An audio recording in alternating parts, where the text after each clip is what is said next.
veux, tu peux faire un clap. Ok, non, c'est bon. Non, c'est bon. Allez, allons-y. Donc j'alterne, hein. Ouais, tu regardes moi et puis là. Ok. C'est une société qui aime bien raconter des histoires. On essaye de faire en sorte qu'elles intéressent les gens. Donc on essaye de faire en sorte qu'elles les passionnent parfois, ou en tout cas qu'elles traitent de sujets qui les passionnent, qu'elles aient des formes hyper variées. En tout cas qu'elles génèrent chez eux des émotions. Et c'est un peu notre but principal. Je suis vraiment l'archétype absolu du bon vieux stalker parce qu'en fait je suis une sorte d'actif inactif, c'est-à-dire que je suis présent un peu partout, je poste absolument rien, je follow soit des marques, soit des médias. Donc aujourd'hui en fait les réseaux sociaux ça me sert surtout à gagner beaucoup de temps. Je follow aussi bien sûr toute la famille Kardashian, mais ça c'est un peu une obligation. C'est très bateau, c'est très bateau, mais j'observe les gens.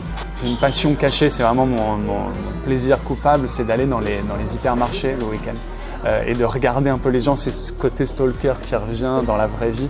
Alors pas juste comment ils consomment, ce serait basique, mais comment ils discutent, comment ils regardent les choses, comment ils s'intéressent aux choses, comment ils en parlent aussi entre eux. Et vraiment, je pense que finalement, la source d'inspiration principale, elle est ici, quoi. Elle est dans les gens. Utile, je pense, dire aux gens des choses qui les intéressent, en tout cas qu'ils ont envie de voir, qu'ils ont envie de consommer, qu'ils ont envie d'écouter, de regarder. Et c'est ça à mon avis qui est utile, c'est pas se dire on va créer du contenu pour créer du contenu, on va créer du contenu pour du beau, non en fait on va créer du contenu qui va apporter une certaine valeur ajoutée.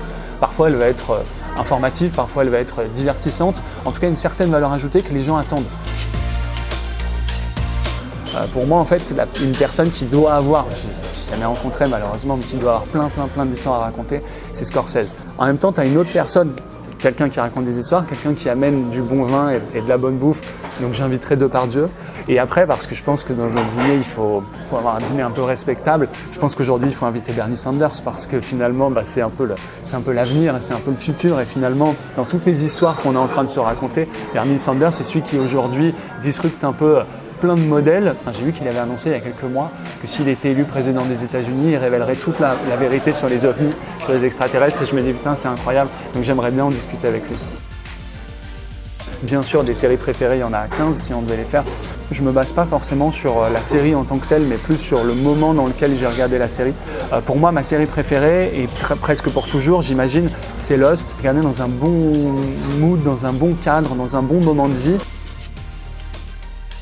C'est un film qui s'appelle Les Anges Gardiens, avec Depardieu d'ailleurs et Christian Clavier, qui est vraiment nul, ne le regardez pas. Pareil, il fait partie d'un moment de ma vie où t'es ado, tu connais les répliques d'un film. Aujourd'hui d'ailleurs, quand je le montre à des gens qui l'ont pas vu et qui n'ont pas vécu ce truc-là avec moi, je suis le type hyper relou qui dit non mais regarde là, ça va être vachement drôle.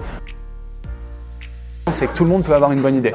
Les gens qui sont pas le plus loin du sujet, mais qui sont potentiellement un peu déconnectés du sujet, ont des meilleures idées, ou en tout cas ont une idée qu'on n'aurait pas eue nous au début. Donc voilà, j'ai vraiment ce truc-là en tête de me dire, tiens, tout le monde demain peut avoir une bonne idée, et donc il faut écouter tout le monde.